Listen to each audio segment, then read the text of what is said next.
I've been a part of the atheist community for a fairly long time now, mostly posting in comments and responding to emails and whatnot. Videos have been a fairly recent thing for me, but I'll talk about that later. When I first heard that atheists were the fastest growing demographic among religious groups, I was initially fairly enthusiastic. I was excited not only at the prospect of having an influx of new people, but with them some new ideas and some new insights that would allow us to make progress in these discussions. What I've discovered instead, especially over the last year, is I think a great stagnation. There's been a lot of bickering, a lot of pejorative arguments, and a lot of repetition of some really fantastically old material. And fortunately, over the last week and a half, a number of my favorite channels have been discussing these issues and sort of bringing them to the forefront. And of course, their criticisms are not new. A lot of people have said many similar things in the past. But oftentimes the response is just to throw up one's hands and to say that people are going to believe whatever they want to believe and that these things can't be changed. And I think that's perhaps one of the most naive views that anyone could ever possibly have. Many studies have shown that people are actually highly impressionable, and I find it rather absurd that anyone would ever believe that the temperature of a coffee cup could influence someone's decision about things, and yet someone with a little bit of wit and intellect couldn't accomplish something rather similar. So I have a couple of suggestions and some proposals that I hope you take to heart. But before I get there, I just want to sort of explain where I'm coming from. This all sort of came to a head for me over the last 6 months when we started talking about this mosque in New York thing. You know, we're of course used to YouTube drama. It's not like we haven't seen these things before, and they do happen to pop up in cycles. But it seems like they keep getting longer and longer, that every new discussion is more protracted than any one before it, and more people get involved and get emotionally attached to their own individual perspectives, and then no one ever listens to each other, and the whole thing is just a tremendous waste of time. We used to talk about Flying Spaghetti Monster and Pascal's Wager, and it seemed like we were making a lot of headway in a number of different ways. But it seems like to me that we got to a point where we came to a subconscious or an unspoken acknowledgement that we weren't making as much progress as we thought we should be, and the whole thing just sort of fell apart. You know, people started doing movie reviews and social tag videos and just sort of lost sight of all these discussions, and every once in a while someone will rehash an old argument, and it just doesn't seem to really go anywhere. And that's been rather frustrating for me because, I used to always get really frustrated and bothered by Christians who would behave in a way that wasn't in line with their own belief system. But the more I see the atheist community in action, the more I get bothered by the, if not a hypocrisy, at least the discord between the number of people who claim to be free thinkers and the number of people who actually try to use their brains to solve problems. That this whole thing has just sort of devolved into an entertainment medium where we just sort of pat ourselves on the back and don't really seem to care about where we're really going with all of this. That there's been a shift towards either reactionary soapboxing or else videos that are rather disingenuous in terms of who they're really approaching. A lot of people say that their videos they talk to their camera as though they're speaking to creationists and Christians, and yet it's quite apparent from the format of their arguments that they're really just trying to address people who already agree with them. And as Prof. MTH explained in his Shifting Sand series, many of the arguments that we find most compelling are simply those with which we have come to agreement beforehand. And that's not to say that I think atheism is dead or that atheists should stop posting content about Kent Hovind or that they shouldn't get involved in social tag videos, but to the extent that many of us wish to affect a new perspective upon the world, to have an impact on the global community, and to shift the dialogue in these sorts of discussions, I think that it is well past due that we realize that a change in tactics is in order. And I want to emphasize that I don't think it's because of a lack of intellect. I think that we do have a tremendous talent pool available to us, and I do think that we have the ability to discover some new and fascinating things. But one of the things that's become increasingly apparent to me is that one of the most ironic things about human nature is that oftentimes the most difficult thing for us to see is the obvious. Case in point with my God is Not God series.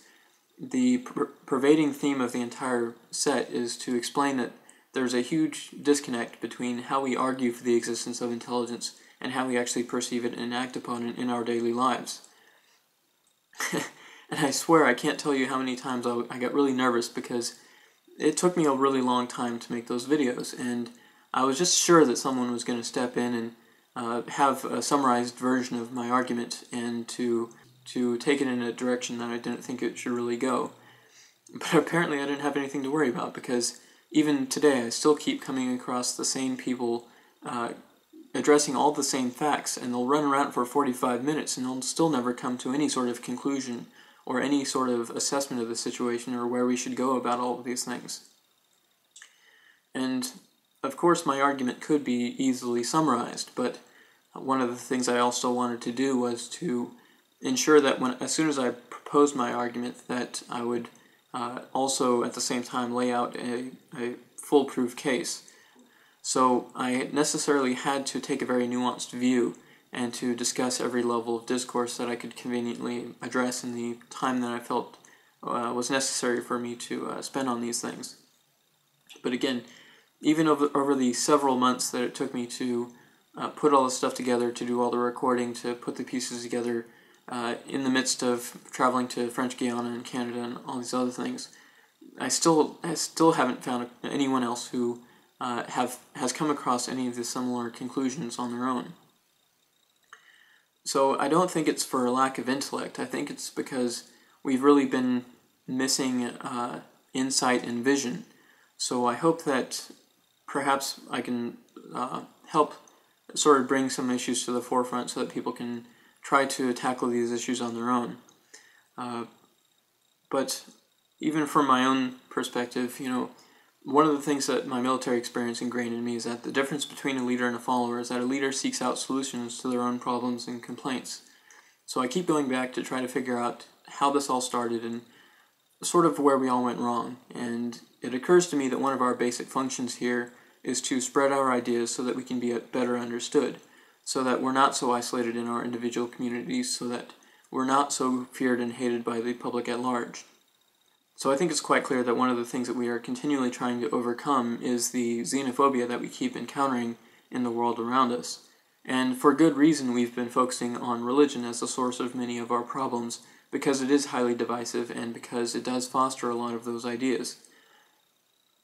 But I think that the problem that we've been having is that we've been addressing these issues from a perspective of asking, where would theism be without religion? And while that's a valid question, and I think it merits a lot of investigation, I think we would be better served by turning that question around and asking, where would religion be without theism? Because while the scripture may entail a lot of xenophobia internal to it, it's not exactly like it got there by the hand of God. We have to acknowledge that it's part of human nature to fear and to hate that which we don't understand.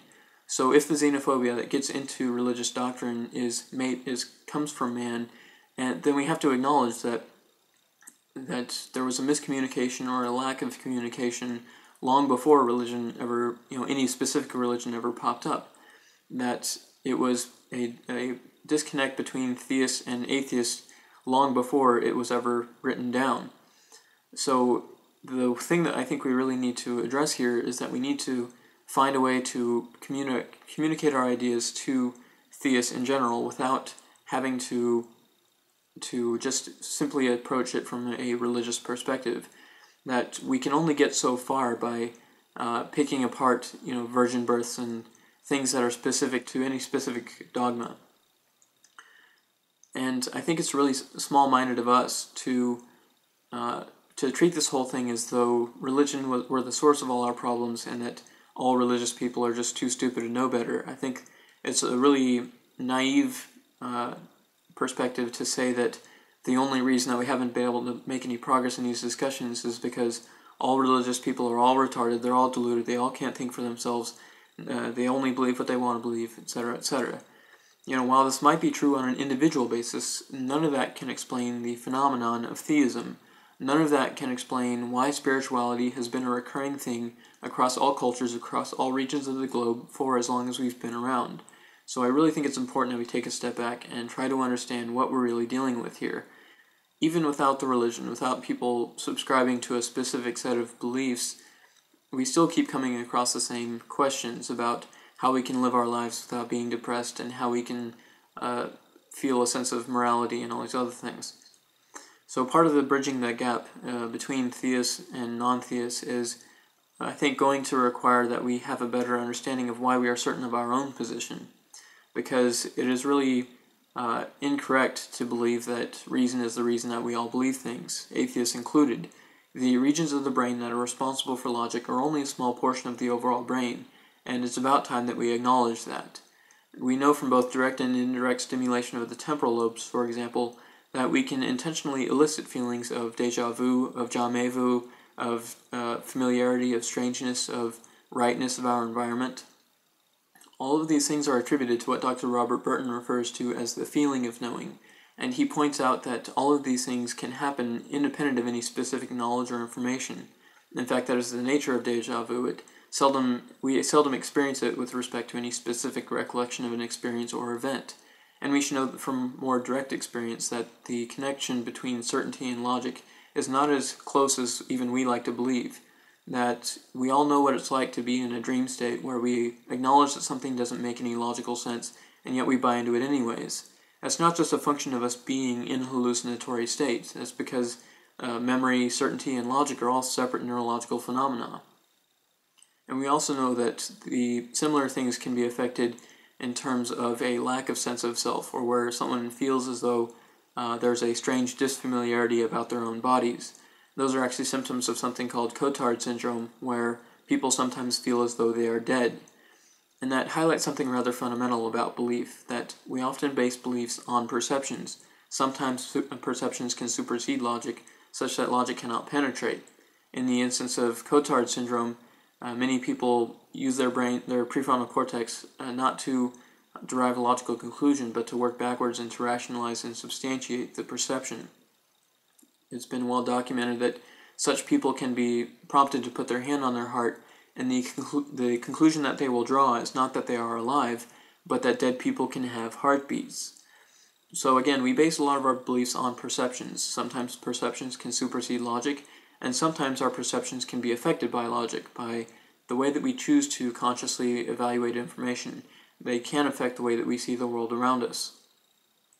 So I want to give you a few examples of where that's true, where we are always going to see some things in a certain way, and the way that we see other things can be influenced by the way that we choose to interpret the information coming towards us. But before I can get to that, I have to explain something else. It is often believed, quite incorrectly, that we just sort of take information into ourselves, and our conscious versions of ourselves just sort of act as some grand executor making decisions based on the available data, and the reality is much more nuanced.